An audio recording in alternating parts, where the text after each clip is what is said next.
This month, the IEBC has briefed us on the state of their preparedness, and we are happy with the preparations that have been put in place by IEBC to hold the fresh presidential elections on the 26th of October.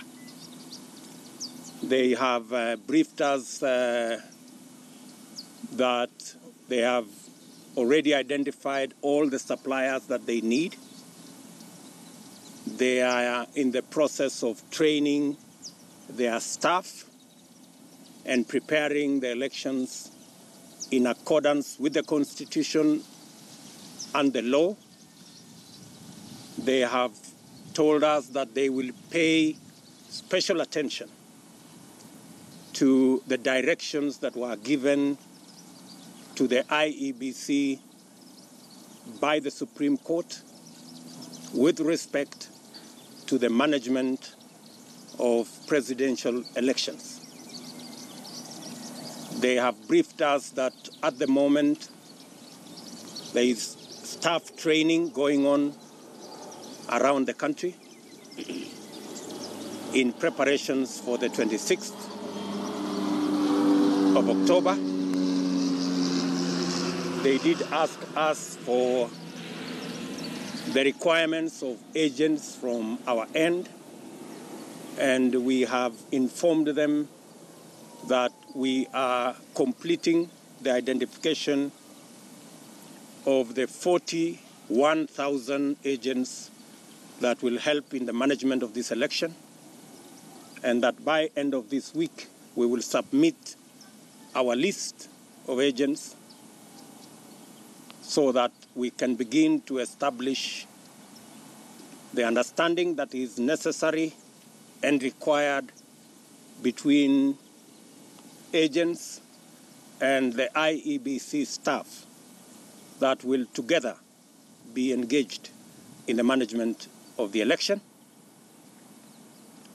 As you are all aware, and we have informed the Commission, that is the IEBC Commission, as a party, we have no conditions, we have no minimum conditions, we have no irreducible minimum conditions. We are ready for this election. We believe in the independence of IEBC as an institution to manage the elections, deriving its mandate from the Constitution. We are confident that we have men and women in there who have the capacity and the intellect to manage this election. We have clearly told them it is not in our purview, and neither do we share the responsibility to identify suppliers of whatever material that is required for this election. And it is not part of our responsibility to train their staff, to employ their staff, or to fire any member of staff. It is, as per Constitution, their responsibility.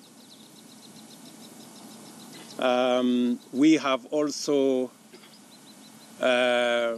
agreed that on any of the other matters, we have institutions that have the responsibility, constitutional institutions that have responsibility over all the other matters that are of concern either to IEBC or to our competitors. And those other institutions can be engaged if indeed there could be any matters that are required. We have agreed finally with the IEBC that the rest of us will now hit the campaign trail and that we will meet again here, possibly after the 26th.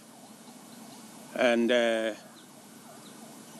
this time round, I have asked them that when we come for the certificate here, I hope we wouldn't have the kind of issues we've had. And it is our best wish that that happens. Thank you very much. Did I forget anything? No. No. Yes, madam. When we spoke to the IEBC, they said the law as it stands now is all right for them and they got the new law. Parliament. Did you discuss the law that you have before Parliament and what was your contribution to that? There is law that is proposed in Parliament. Parliament is an independent institution, and the IEBC, and indeed any member of the Kenyan public, as individuals or as groups, have the opportunity to engage Parliament on those matters to do with legislation. And therefore, our position is that the IEBC should engage Parliament if they have any additions to the law, any adjustments to the law, or any improvements they want on the law. Any other issue? Yes, my friend? Kabla hatujaongea Kiswahili. Any other person who... Yes, my friend?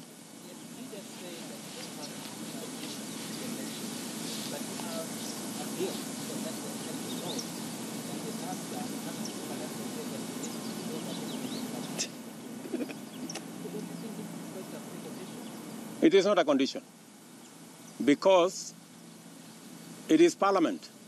You know, if Parliament decides to do their job in whatever manner that they choose, there is a mechanism for, as I said, any individual or groups of individuals to engage Parliament. In any case, our competitors have 120 members of Parliament. That is substantial. You know, they can engage Parliament using their numbers in Parliament, and I am sure that the people of Kenya elected able, intelligent people who can prosecute matters national in a manner that will be responsible and responsive to the wishes of the people of Kenya. Any other maneno? Thank you very much, good people.